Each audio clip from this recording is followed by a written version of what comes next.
Olá pessoal, Ilustre Dev aqui, bem-vindos de volta. Hoje eu quero falar sobre um assunto crucial para quem utiliza Amazon S3, a aplicação de políticas de Lifecycle através de uma automação Python. No vídeo de hoje eu vou me basear em dois artigos. Um é como você pode reduzir os custos do armazenamento na AWS, do Lucas Querati, meu superpan, e o outro é S3 Lifecycle, otimize seus custos no S3, do André Luiz Florencio. E para criar o script Python eu usei a documentação oficial da AWS, o Boto3. Os links dos artigos e do repositório estão aqui na descrição do vídeo. Você sabia que o S3 oferece ferramentas poderosas para otimizar seus custos de armazenamento? Uma delas é a política de Lifecycle, que permite automatizar a transição de objetos para classes de armazenamento mais baratas, com base na idade ou no acesso. Outra política pode ser a expiração de objetos após um determinado período, mas configurar e gerenciar essas políticas manualmente pode ser um trabalho demorado. Você está preparado para começar a otimizar os seus custos de armazenamento no S3? Vamos lá, pessoal. Faz um clone do projeto, abre a tua IDE, abre o teu terminal na pasta do projeto, bebe um pouquinho de água e vamos lá. Hoje eu vou mostrar para vocês duas opções de como reduzir o consumo no seu S3.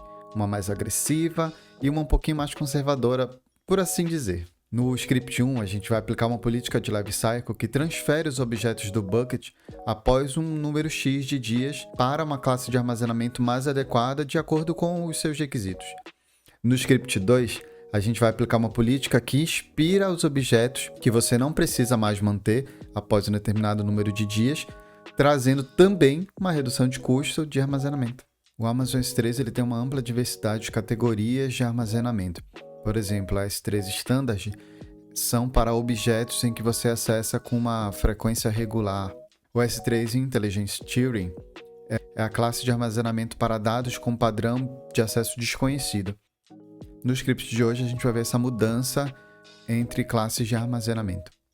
Chega de embrolho e vamos para o código. Aqui no código a gente começa importando a biblioteca Boto3, abrindo um client que inicializa essa conexão com o serviço S3. Logo abaixo a gente tem uma função que é a que vai aplicar a configuração do Lifecycle no bucket em si. A gente abre aqui uma variável declarando as configurações do Lifecycle. Então, o primeiro item é o ID, que é o identificador em si da sua regra, é o nome que você vai dar para a sua regra. O prefix, caso você não utilize, ele vai aplicar essa regra para todos os objetos do bucket. Ou você pode colocar aqui a pasta, por exemplo, que você quer aplicar essa política.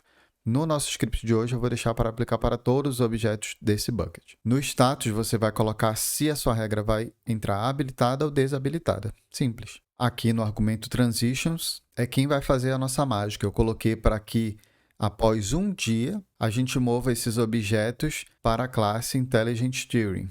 Aqui embaixo a gente tem um try-catch passando o nome do bucket e a política de Lifecycle que a gente configurou acima, né? Caso dê sucesso, ele vai informar que a política foi aplicada ao bucket. Caso dê algum erro, ele vai mostrar que não foi aplicada e vai nos mostrar o erro. Nesse código em específico, eu estou deixando uma variável mostrando qual o bucket que eu quero aplicar essa regra de Lifecycle e chamando a função que aplica a regra. Mas, se você tiver muitos buckets na sua conta, você pode também usar essa parte que eu deixei comentada, que ele vai listar todos os buckets da sua conta, vai iterar em cada bucket pegando o nome do bucket e vai chamar a função de aplicar a política de Lifecycle.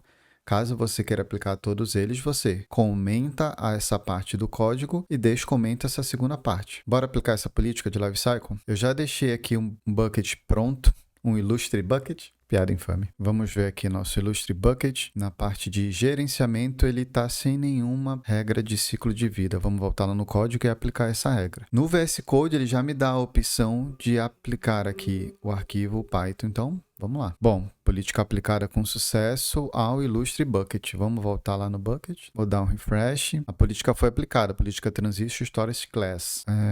Aqui, então, vamos lá. Analisar as transições. Analisar ações de transição e expiração. Então, no dia 1, os objetos são movidos para o Intelligent Steering. Agora eu vou apagar essa política de Lifecycle porque eu quero mostrar para vocês o script número 2.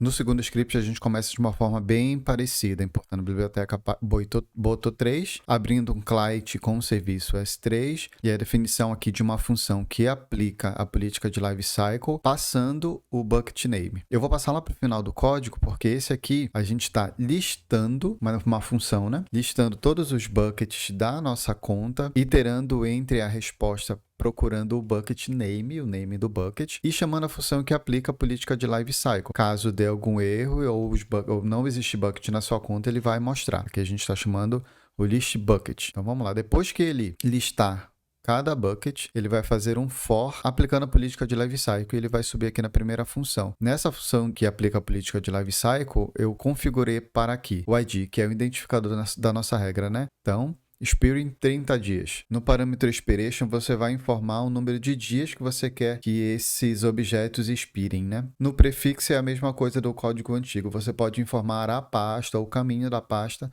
dentro do seu bucket. Eu vou deixar aqui vazio para que ele aplique essa regra de lifecycle em todos os objetos do bucket. E o status, se a regra vai começar ativa ou inativa. Vamos aplicar esse carinha que é o nosso Illustrated Bucket. Bom, política aplicada com sucesso é o Illustrated Bucket. Vamos lá na AWS. Vou voltar aqui no nosso bucket. Ele tem um objeto. A parte de gerenciamento, uma política foi aplicada. 30 dias, então beleza. Ó. No dia 1, após esses objetos serem carregados, esses objetos expirarão, ou seja, serão excluídos. Pessoal, todos esses parâmetros da regra de lifecycle você pode conferir na documentação da AWS e eu deixei também nesse repositório cada parâmetro comentado. Então você pode configurar da forma que você quiser, aumentando o número de dias, diminuindo o número de dias e escolhendo qual classe de armazenamento melhor te atende. Vai estar aqui no meu GitHub todas as linhas comentadas para você entender melhor o código e fazer a sua política de lifecycle personalizada.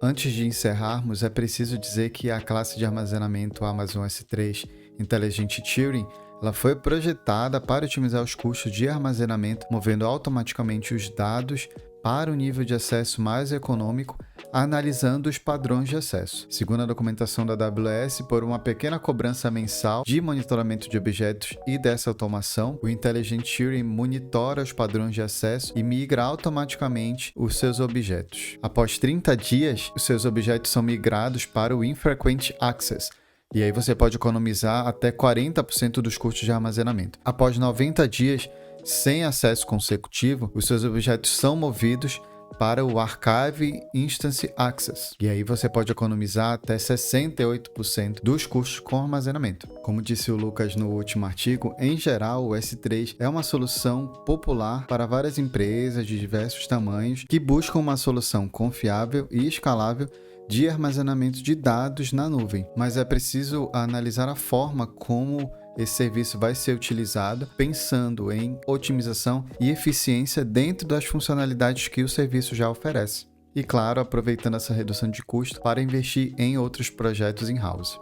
Então é isso, pessoal. Espero que vocês tenham gostado do vídeo e tenham aprendido algo novo. Deixe o seu like e deixa também aqui nos comentários uma sugestão de assunto, uma sugestão de vídeo para o IllustriDev e para o escritor do IllustriDev, o Lucas Querati, para desenvolvermos novas automações e novos artigos falando de FinOps e redução de custo na nuvem. Na verdade não, na nuvem e on-premise também, tá? Bom, então é isso. Obrigado por assistirem. Um abraço do IllustriDev.